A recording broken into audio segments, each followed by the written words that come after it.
ভিত্তি করে আজকে আমি এই ভিডিওটা করতে চাই।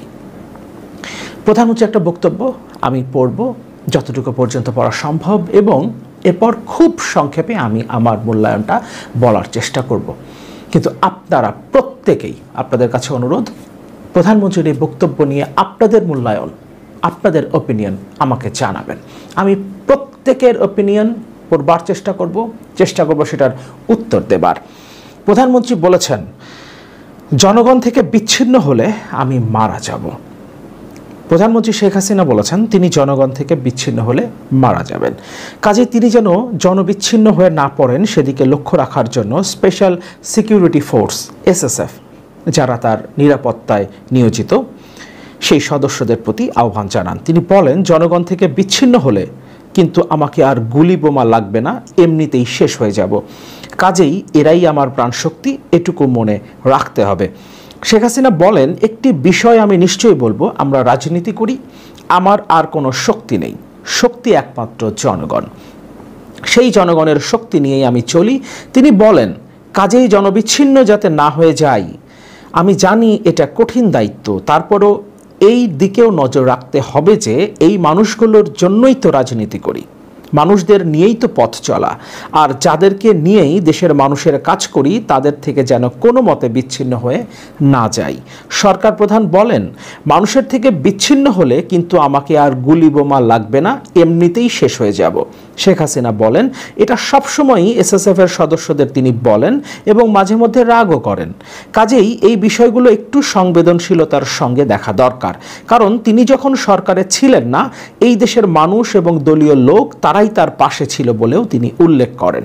তিনি এই সময় এক দরিদ্র রিকশাওয়ালার উপার্জনের সামান্য জমানো অর্থে তাদের দুই বোনের ঢাকায় যেহেতু কোনো বাড়ি নেই এবং ধানমন্ডির বাড়িটিও তারা দান করেছেন, সেজন্য তার নামে একটি জমি কেনার এবং তার কাছে হস্তান্তর করতে চাওয়ার একটি ঘটনার উল্লেখ করেন। প্রধানমন্ত্রী শেখ হাসিনা এবং তার বোন শেখ রেহানার যেহেতু সহায় সম্বল নেই, যেহেতু তাদের ঢাকায় কোনো বাড়ি নেই, এই কারণে একজন রিকশাওয়ালা তাদেরকে একটা বাড়ি কিনে দিতে চেয়েছিলেন, সেই ঘটনাটার কথা তিনি এখানে উল্লেখ করেছেন। প্রধানমন্ত্রী বলেন, অনেকবার তাকে নিষেধ করা সত্ত্বেও সে শোনে নাই। সেই রিকশাওয়ালার মৃত্যুর পর তার স্ত্রী সেই দলিলটা তার কাছে হস্তান্তর করতে চাইলে তিনি নিজে সেখানে গিয়ে তাদের বাড়ি তৈরি করে তার স্ত্রীর হাতে দলিল দিয়ে বলেন, এটা মনে করবেন আমারই বাড়ি, এখন আপনারা থাকবেন। অন্যদিকে জিয়াউর রহমানের মৃত্যুর পর খালেদা জিয়ার জন্য 2টি বাড়ি, গাড়ি, ক্যাশ টাকা অনেক কিছুই রেখে যান। কিন্তু আমি প্রধানমন্ত্রীর মুখেই অনেকবার বলতে শুনেছি, জিয়াউর রহমান মারা যাবার সময় শুধুমাত্র একটা ভাঙা সুটকেস রেখে গিয়েছিলেন, তারা আজকে এত টাকার মালিক কিভাবে হলো, তার ছেলে আজকে এত টাকার মালিক কিভাবে হলো, এ কথাগুলো আমি প্রধানমন্ত্রীকেই বলতে শুনেছি। কিন্তু আজকে হঠাৎ করেই তিনি জিয়াউর রহমানের 2টো বাড়ি, গাড়ি এবং ক্যাশ টাকার খোঁজ পেয়ে গেছেন। জাতির পিতার কন্যা বলেন, এই সাধারণ মানুষগুলোর জন্যই তো আমার রাজনীতি, এদের ভাগ্যের পরিবর্তন ও জীবনমান উন্নত করাই আমার লক্ষ্য।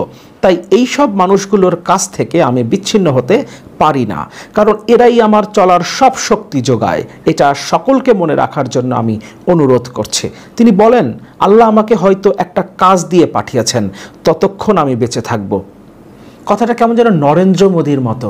নরেন্দ্র মোদী এবার ভারতের নির্বাচনের আগে ঠিক একই ধরনের কথা বলেছিলেন। তাকে বিশেষ একটা দায়িত্ব দিয়ে ঈশ্বর তাকে পাঠিয়েছেন এবং তিনি কোনো বায়োলজিক্যাল মানুষ না, তাকে বিশেষ দায়িত্ব দিয়ে পাঠানো হয়েছে। এই কারণে তাকে ক্ষমতায় থাকতে হবে, যে কোনোভাবেই ক্ষমতায় থাকতে হবে।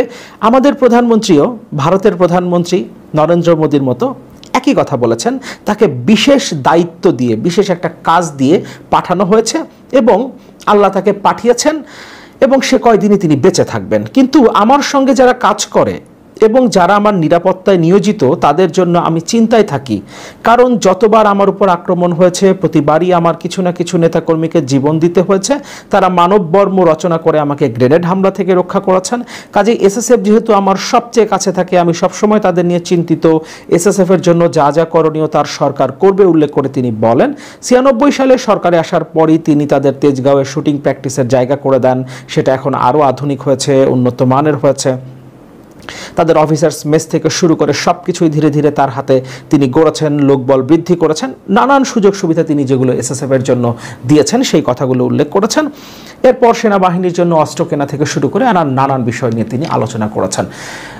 আর বক্তব্যটা দীর্ঘ করছি না, প্রধানমন্ত্রীর এই বক্তব্যের যে অংশটা নিয়ে আসলে আজকে কথা বলতে চাই এবং আপনাদের মতামত চাই সেটা হলো, প্রধানমন্ত্রী বলেছেন জনগণ থেকে তিনি বিচ্ছিন্ন হতে চান না, জনগণের জন্যই তিনি রাজনীতি করেন, কিন্তু 2014 সালের পর থেকে টানা 3 বার জনগণের ভোট ছাড়া তিনি ক্ষমতায় আছেন এবং টানা 3 বার নিজেকে প্রধানমন্ত্রী ঘোষণা করেছেন।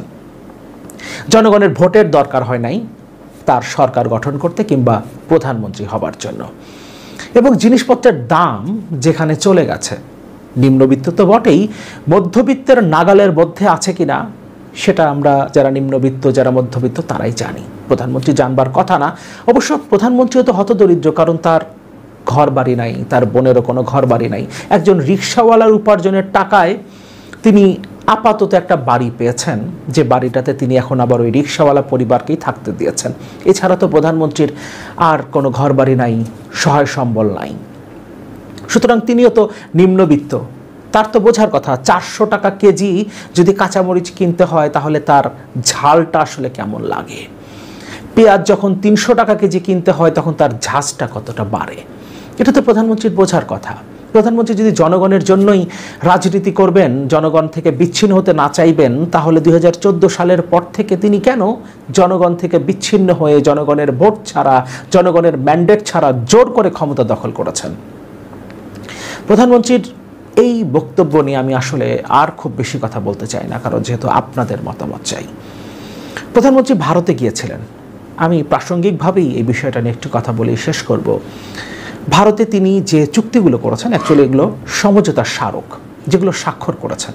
রেল সংযোগের কথা বলেছেন, এরপর তিনি তিস্তার পানি বন্টন চুক্তির জায়গায় তিস্তা মহাপরিকল্পনা নিয়ে কথা বলেছেন। যদিও আমাদের যে বিষয়গুলো নিয়ে কনসার্নটা বেশি থাকে সে বিষয়গুলো নিয়ে তিনি কোনো কথা বলেননি, যেমন তিস্তার পানি বন্টন নিয়ে তিনি সেখানে কোনো কথা বলেননি এবং সেটা তিনি স্বীকার করেছেন সংবাদ সম্মেলনে।